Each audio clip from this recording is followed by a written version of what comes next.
Tapi kan itu sebenarnya kesempatan dari Allah kan gitu. Iya. Nah ketika seseorang pengen rumah, pengen mobil, pengen ngejar cita-citanya, enggak. Allah nggak akan men-take over.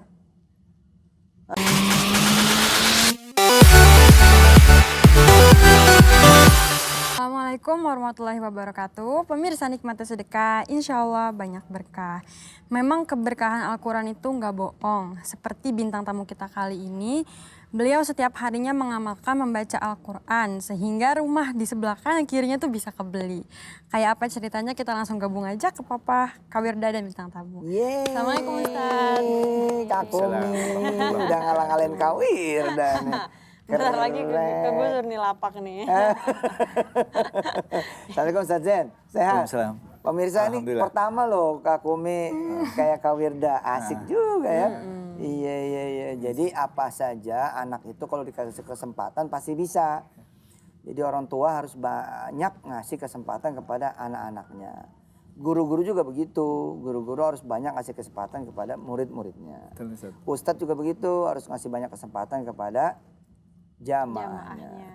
Nah, saya belajar dari mana? Papa belajar dari mana Kawirda? Kak Kumi, Papa belajar dari Allah.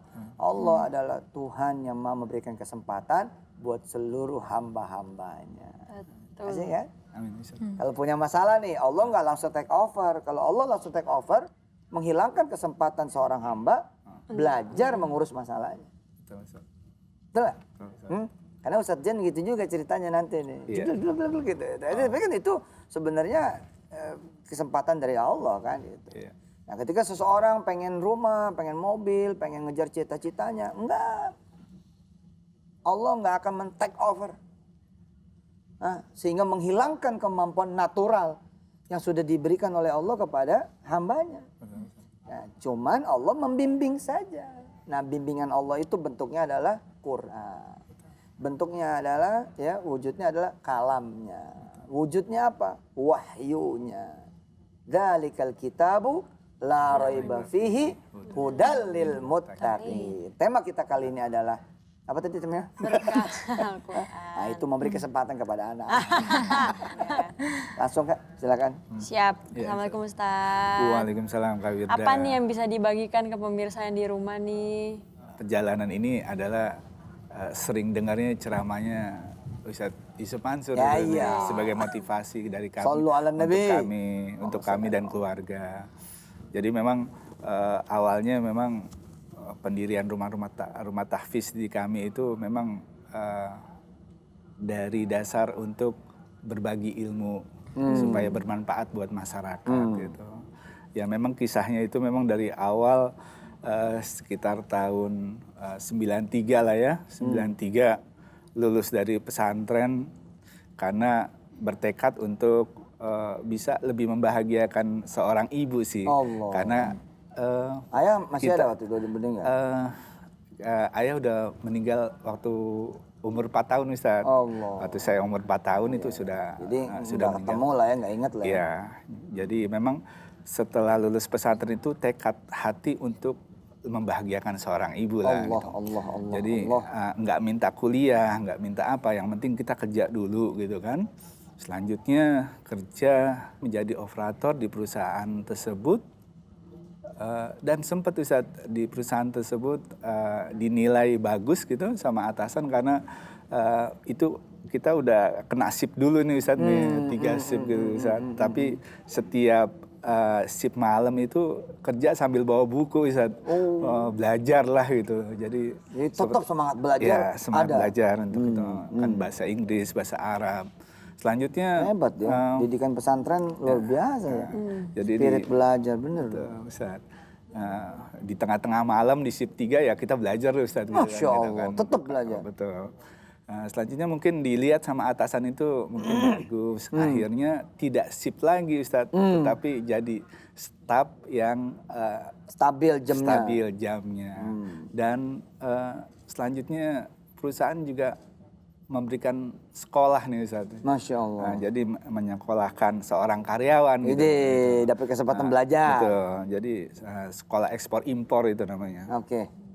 Karena memang perusahaan itu awal-awal ekspor impornya. Jadi alhamdulillah Ustaz Selanjutnya kuliah lah Ustaz. Oh, kuliah juga lagi? Kuliah sambil kerja sambil kuliah karena memang Nah, inginnya ini tidak merepotkan orang tua. Ini Ya, nih, bagaimana kemudian mendapatkan kesempatan dari Allah Subhanahu Wa Taala? Bagaimana kemudian mendapatkan giliran kesempatan dari Allah Subhanahu Wa Taala? Pada akhirnya memang kita juga dengan izin Allah.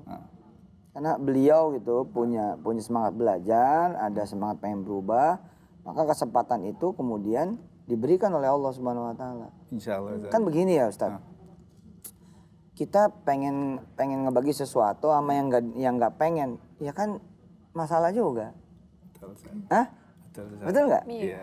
Kita ini apa yang kita pengenin sebenarnya. Betul nggak? Iya. Makanya kan kata Allah apa? Kamu pengen jadi penjahat juga ya aku izinkan. Karena itu kan ada izinnya Allah, ada ridhonya Allah. Sesuatu yang diizinkan belum tentu dapat ridhonya. Iya. Tapi kalau yang sesuatu itu diridhoi pasti diizinkan. Betul, Ustaz. Nah, ketika seseorang kemudian ada willing, ada pengennya, maka sang pemberi pun memberikan. Kenapa? Karena ada pengennya. Ada pengen. Betul. Ya, coba aja ngasih sesuatu kepada yang nggak pengen, nggak dirawat. Iya. Contoh, gara-gara kita kaya, kita beliin aja semua anak yatim sepeda. Padahal belum tentu anak yatim itu pengen. Belum tentu loh, asli belum tentu. Girang iya dibagi, namanya gue dibagi. Tapi pengen, Enggak. belum tentu. Akhirnya sepeda itu apa? Rusak. Nggak manfaat. Ustadz Zen pengen. Karena pengen dikasih. Maka saya suka cerewet. Apa yang lu pengenin? Saya emang nggak pengen punya apa-apa. Hati-hati loh. Hati-hati pemirsa. Ntar giliran nggak punya apa-apa marah-marah. Oh saya nggak punya apa-apa. Nah lu nggak pengen apa-apa? Gimana sih? Gitu. Iya, Ustaz. Masuk akal nggak? Betul, Ustaz. Masuk akal nggak? Iya. Perlu diulangi ya pemirsa? Perlu diulangi ya? Boleh. Oke. Kalau ditanya pengen apa lo? Saya emang nggak pengen apa-apa. Serius nggak pengen apa-apa. Nggak pengen punya apa gitu? Nggak. Saya emang nggak pengen punya apa-apa. Giliran dikabulin. Nggak pengen punya apa-apa itu adalah keinginan itu. Iya. Paham gak nih? Hati-hati loh pemirsa loh. Nah giliran dikabulin, kepengennya untuk nggak punya apa-apa. Itu masalah. Masalah kenapa? Karena dia marah-marah. Oh saya kok nggak punya apa-apa. Ya kan kemarin ditanya. Betul, Nah, Ustadz Zen ini punya rumah tahfiz gitu Ustadz ya. Betul. Nah habis itu kepengen juga dong meluaskan kan. Betul, Ustaz.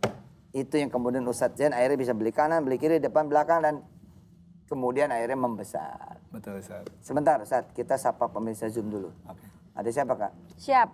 Ada Ismail dari Lombok, Allah. Sari Wulan dari Sukabumi, dan jauh. Yofri dari Depok. Tapi indahnya betul Lombok nih, luar biasa. Oke Ustadz Zen lanjut ceritanya. Alhamdulillah perjalanan itu jadi dipercaya untuk pegang ekspor, gitu, ekspor berurusan ke pemerintahan, ke bea cukai dan yang lainnya. Alhamdulillah berjalan dengan lancar, Ustaz. Siap, lulusan pesantren loh. Betul. Lulusan pesantren tapi megang ekspor ya. Iya betul Ustaz, betul. Jadi selanjutnya itu seiring dengan waktu sekitar belasan tahun lah Ustaz memegang ekspor itu. Tapi ternyata timbul kembali nih rasa cinta Qur'annya untuk bisa. Tahan Ustadz sampai timbul kembali cinta Qur'annya. Setelah yang berikut ini kita akan kembali tetap di nikmatnya sedekah. Amin. Insya Allah.